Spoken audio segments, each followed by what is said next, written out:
Claire's scream was muffled by the heavy hand pressing against her lips. The room smelled of cheap whiskey and sweat, the wooden walls echoing with the cruel laughter of the man who had bought her like a piece of cattle. He was drunk, his face red and swollen, his breath foul as he forced her down against the rough table. She had been sold like property. That night, with only a few coins exchanged, her life had been traded away. The wealthy brute thought she was his to use, his to break, his to own.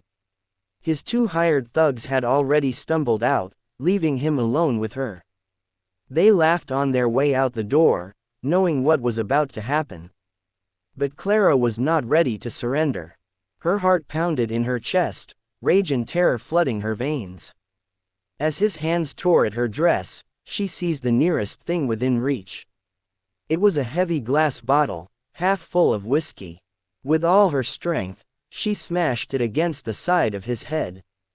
The sound was sickening, a crack followed by his roar of pain. Blood streamed down his temple. But he was not finished. With a curse, he swung his arm and threw her across the room. Her body slammed against the corner of the table. A jagged edge drove deep into her hip. Agonizing pain tore through her side as blood immediately began to soak her dress. She gasped, clutching her wound, but refused to fall. The man staggered toward her, fury in his eyes. But Clara moved first. She grabbed a burning candlestand and rammed it into his chest. He stumbled back, choking, collapsing onto the floor. His eyes glared at her, but his body failed him. Clara wasted no time. She burst through the door into the night air, her breath ragged, her vision spinning. The horse was still tied outside, hands slick with blood. She ripped the reins free and hauled herself onto the saddle. Her hips screamed with pain, every movement tearing at the wound, but she forced the horse forward. The beast leapt into the darkness, hooves pounding against the desert soil. The night was long and merciless. Clara clung to the saddle, her dress soaked in crimson, her strength fading, the stars blurred above her. The wind stung her face, her eyes filled with tears of pain and fury. No one followed, no one cared. She was alone, bleeding, but alive. By dawn, the horizon burned with gold. Her horse stumbled, nearly throwing her off. Before collapsing to its knees, Clara slid down into the sand, her body trembling, her vision swam, the desert spinning around her. She tried to press her hands against the wound, but her fingers were weak, slippery with blood. Her breathing grew shallow. She thought it was the end. Then came the sound of hooves. Slow, steady, confident. A rider appeared against the rising sun, tall in the saddle. Gray streaks in his hair. Ethan Cole, a rancher hardened by years of loss and silence, stopped his horse and stared down at her. His eyes widened at the sight. Clara forced herself to look up at him. Her lips trembled, her voice barely a whisper. "I'm taking it off, please." Her hand tugged weakly at her torn dress, revealing the wound in her side. Blood ran down her hip, staining the sand beneath her.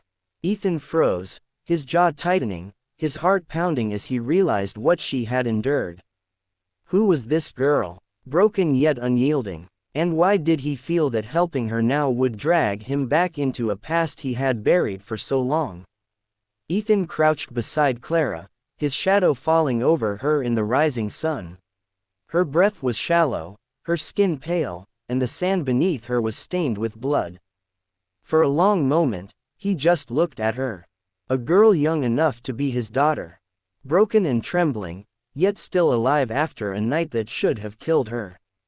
He pressed a cloth to her side, steady hands working while his eyes stayed locked on hers.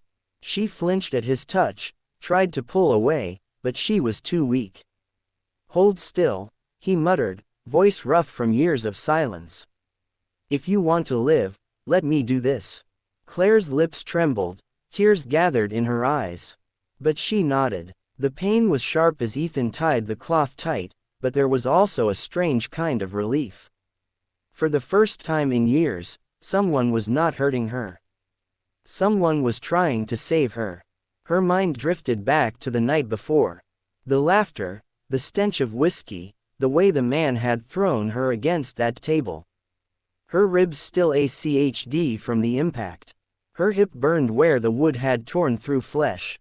She could see his face in her memory twisted in rage and lust. She remembered the weight of the candle stand in her hand, the shock on his face when it struck. Then the rush of night air, the frantic scramble onto the horse, the pounding of hooves carrying her away. Clara closed her eyes, whispering as if afraid of the words themselves. They sold me like I was nothing, just another deal over a glass of whiskey. Her voice broke. I had to fight back. If I had stayed, I would have died in that room. Ethan did not answer. He kept his hand steady on the bandage. But inside him, something stirred. He knew the kind of men who bought and sold lives. He had known them once long ago. Before he walked away, he had promised never to return to that life, never to let his daughter see the man he used to be. Yet here was Clara, lying half dead in the dirt, carrying scars that told a story he could not ignore. It felt like the past had found him again, no matter how far he had tried to run. Her eyes opened slowly, meeting his. "Why are you helping me?" she whispered. "Why not just leave me here like the rest of them would?" Ethan held her gaze. The question cut deep, but he had no answer he was ready to give. Not yet. He lifted her carefully, strong arms cradling her broken body as he placed her on his horse. Clara let out a soft gasp, her hand clutching his arm for balance. Her eyes searched his, desperate for something to hold on to. What she did not know, what she could not imagine, was that Ethan Cole was not just a simple rancher. There were secrets in his past that could terrify even the cruelest of men. And soon those secrets would come crashing back into both of their lives. Ethan's horse carried them steady through the desert, the morning light spreading over the land. Clara leaned against him, her body weak, her head resting on his shoulder. Every bump of the saddle made her wsece, but she bit back the pain. She had survived one hell of a night. And now she was clinging to a stranger who seemed far too calm for a man who just found a half-dead girl bleeding in the dirt. When they reached the ranch, the sight surprised her. It was not a palace of wealth, nor a shack ready to fall apart. It was a simple homestead built strong with weathered wood, a place that had clearly seen both storms and sunshine. To Clara, who had known only cages and dirty back rooms for so long, it looked like heaven. Ethan lifted her down carefully, his hands steady, but his eyes distant. He guided her inside, laid her on a worn couch near the fireplace, and brought a fresh bandage. Clara tried to speak, tried to thank him, but her voice broke. It had been years since she had felt safe enough to even whisper the word thank you. The creak of small footsteps made her look up. At the doorway stood a little girl, maybe 8 years old. With big, curious eyes and messy hair tied back with a ribbon. Annie, Ethan's daughter. She stared at Clara with a mix of wonder and excitement. Clara, embarrassed by her torn dress and bloodied skin, tried to turn away, but Annie stepped closer, her voice soft and honest. "Papa," she said, "is she going to be all right?" Ethan gave a short nod. "She will if she rests." The little girl's eyes lit up. She came closer, sitting on the floor near Clara, her hands folded in her lap. There was no fear in her face, only a quiet hope. She looked at Clara the way only children could, as if she was someone special. Later, when Ethan stepped outside to tend the horses, Annie whispered to Clara, "I always wished I had a mama," she said shyly. "Maybe one day I will." The words struck Clara like a lightning bolt. Her chest tightened, not from pain, but from something deeper. No one had ever looked at her like that. Not as property, not as something to use and throw away, but as someone who could be loved. She turned her face to hide the tears, but Annie saw anyway, and the little girl did not ask questions. She just sat there quietly, offering the kind of comfort that adults often forget how to give. For Clara, it was the first time in years she felt a piece of her heart begin to heal. But outside those ranch walls, danger was still waiting, and Ethan knew it better than anyone. Before we go on with the rest of this story, if you have been listening closely, now might be the right time to hit that subscribe button so you never miss what happens next. And while you sit back with your cup of tea or coffee, tell me in the comments what time is it where you are, and from where are you listening today. The afternoon sun dipped lower, painting the sky with orange light. Claire sat on the porch wrapped in a shawl Ethan had given her. Beside her was little Annie, leaning close, humming a small tune, as children do when they feel safe. For a brief moment, it almost felt like peace. That peace shattered with the sound of horses. 2 riders approached from the distance, their shapes growing larger as dust rose behind them.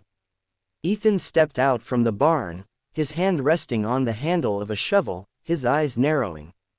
Clara's heart skipped. She grabbed Annie's hand, pulling her close, and whispered, "Stay behind me." The men dismounted. One was young, hot-headed, a smirk on his face like he thought he owned the world. The other was older, his eyes sharp, his movements careful. They scanned the ranch, and then their gaze landed on Clara. "There she is," the young one barked, his voice full of arrogance. "We came for the girl." Clara's grip on Annie tightened. The little girl buried her face against Clara's side, her small shoulders trembling. The fear in Clara's chest was heavier than the pain in her wound. For Annie's sake, she could not let them take her away. Ethan walked forward slowly, his steps steady, calm. But there was something in his eyes that made the air feel colder. The young thug laughed. "You think you can stop me, old man?" Before the words had finished leaving his mouth, he lunged at Ethan with his fist.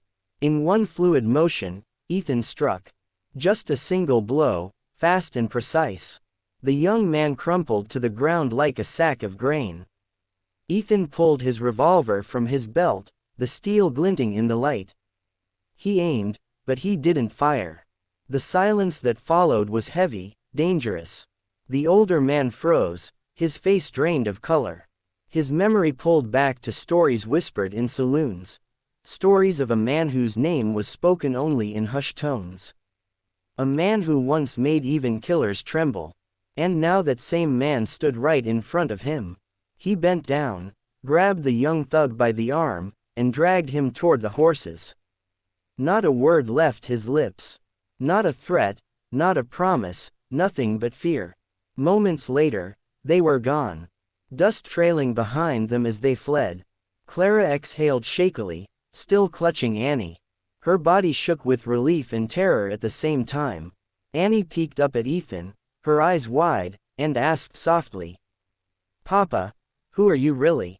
That question hung in the air, heavy as a storm cloud. Because if Clara thought her nightmare ended here, she was wrong. The truth about Ethan Cole was a story darker than anything she could have imagined. The dust had settled. The ranch was quiet again. Clara sat on the porch, her arms still wrapped around Annie, her heart still racing from what had just happened. Ethan stood a few steps away, his revolver back in its holster, his face unreadable.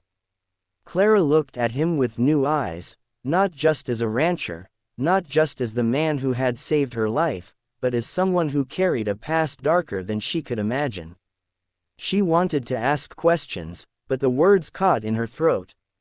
Instead, it was Annie who broke the silence. "Papa," she said softly.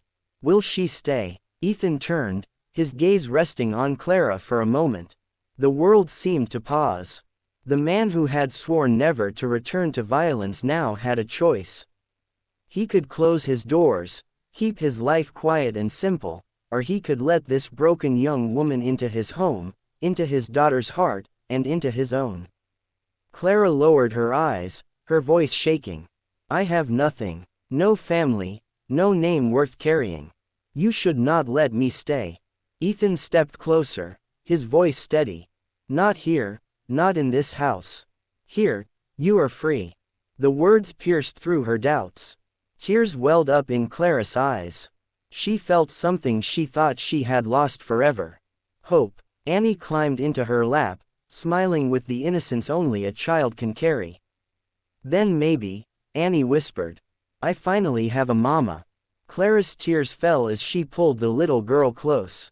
And for the first time in years, she allowed herself to believe she could belong somewhere, that she was more than what had been done to her, that even in the harsh, Wild West, love could still find a way.